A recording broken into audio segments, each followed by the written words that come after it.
एक ज्योतिषाचार्य जी भगवत गीता का पाठ कर कर रात के समय जंगल से अपने घर जा रहे थे। पहले के लोग लालटेन लेकर चला करते थे, तो उनके एक हाथ में लालटेन थी और दूसरे हाथ में भगवत गीता की पोथी थी।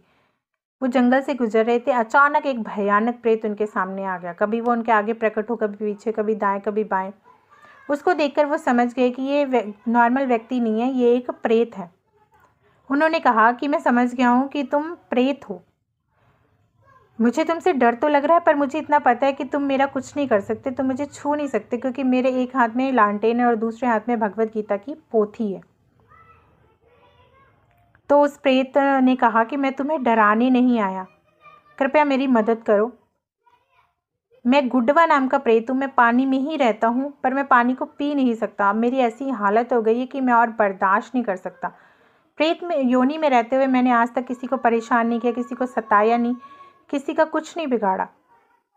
प्लीज़ मुझे मुक्ति दिला दो, क्योंकि मुझे मुक्ति कोई ऐसा व्यक्ति ही दिला सकता है जो भगवत गीता का पाठ करता हो या तो नाम जप करता हो।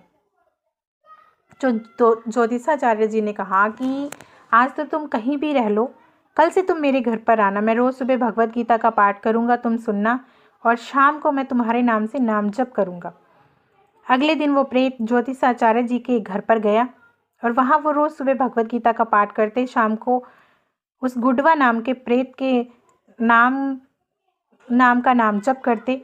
ऐसे करते करते 7 दिनों तक उन्होंने पूरा पाठ किया और फिर उसे मुक्ति मिल गई और वो प्रभु के धाम चला गया। तो दोस्तों, भगवत गीता और नाम जप में इतनी शक्ति है कि ये प्रेत योनि से भी मुक्ति दिला सकती है।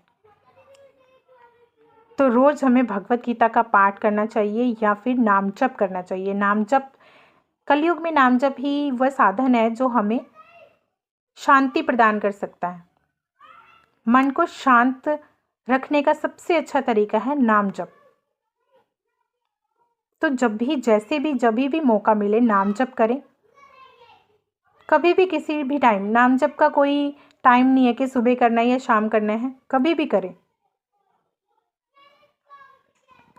नाम जप ही वह साधन है जिससे हम मन को शांत कर सकते हैं। जय श्री कृष्ण। राधे राधे।